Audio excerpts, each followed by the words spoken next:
बिस्मिल्लाहिर्रहमानिर्रहीम। Exercise 1.1 math का question है कि मुझे इसमें वैल्यू फाइंड करनी है ए बी सी और डी की। मैट्रिसेस का ये चैप्टर है, तो ये बहुत सिंपल सा क्वेश्चन है और ये 4 मार्क्स का क्वेश्चन आता है पेपर में usually.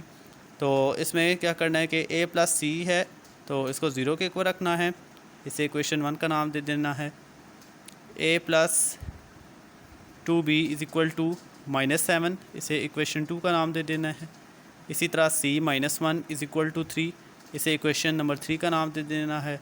4d - 6 is equal to 2d, इसे इक्वेशन नंबर 4 का नाम दे देना है। अब कंडीशन ये है कि मुझे a, b, c और d की वैल्यूज़ निकालनी है। तो अगर मैं इक्वेशन नंबर 1 को देखूं तो उसमें तो वैल्यू निकल ही नहीं सकती। इक्वेशन 2 को देखूं तो उसमें भी वैल्यू नहीं निकल सकती, किसी एक की तो वैल्यू होनी चाहिए तभी दूसरी की वैल्यू निकल सकती है। अगर मैं थर्ड इक्वेशन की बात करूं तो इसमें पॉसिबिलिटी है, और फोर्थ इक्वेशन की बात करूं तो उसमें भी पॉसिबिलिटी है। तो अगर मैं 3 इक्वेशन से लूँ from 3c -1 is equal to 3 के ले लेना है। अब -1 इक्वल के साइड पे जाएगा तो प्लस हो जाएगा 3 + 1, तो c इज़ इक्वल टू मेरे पास आ जाएगा 4। तो c की जो वैल्यू है वो मेरे पास 4 आ गई है। अब एक वैल्यू मेरे पास आ गई। अब इसी c को मैंने यूटिलाइज़ करके दूसरी इक्वेशन में यूज़ करना है। लाइक इक्वेशन नंबर 1 है मेरे पास, यहाँ पे c की प्रेजेंस है, तो यहाँ पे अब जैसे मुझे पता है कि c की वैल्यू 4 है, तो c की जगह मैंने 4 को पुट कर देना है। अब 4 ज़ीरो के साइड पे जाएगा तो -4। अब a की भी वैल्यू मेरे पास आ गई जो कि है -4। अब नेक्स्ट जो मैंने सॉल्व करनी है वो इक्वेशन नंबर 2 के a + 2b is equal to -7, equation number 2 है। अब a की वैल्यू मुझे पता है, इसको मैं यूटिलाइज़ करूँगा इस इक्वेशन नंबर 2 में।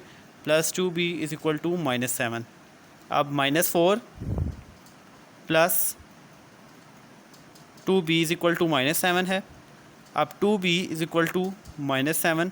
अब -4 और क्योंकि इस -7 के साथ भी कोई वेरिएबल नहीं लगा हुआ और 4 के साथ भी -4 के साथ भी कोई वेरिएबल नहीं है, तो ये दोनों ऐड या सब्ट्रैक्ट हो सकते हैं। तो -4 है तो इक्वल की साइड पे जाएगा, प्लस हो जाएगा।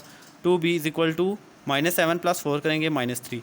अब मुझे b की वैल्यू निकालनी है, तो मैं क्या करूँगा, 2 को दोनों साइड पे डिवाइड कर दूँगा। 2 दोनों साइड पे कैंसिल हो जाएगा और यहाँ पे इसके साथ कैंसिल होगा तो 1.5, तो b इज़ इक्वल टू -1.5। अब मेरे पास b की वैल्यू भी आ गई है। अब लास्ट जो है वो मुझे d निकालना है, तो ये बहुत ही सिंपल है। 4d - 6 is equal to 2d, तो 4d है और मुझे 2d को जो है अब 4d और 2d जो है वो आपस में माइनस हो जाएंगे, क्योंकि 6 के साथ और d नहीं लगा, और 6 जो है वो इक्वल के दूसरी साइड पे चला जाएगा, +6 हो जाएगा। आप 4d - 2d करेंगे, 2d इज़ इक्वल टू 6। अब फिर मुझे d की वैल्यू निकालनी है, 2 को दोनों साइड पे डिवाइड कर देंगे, तो 2 3 = 6, तो d इज़ इक्वल टू 3।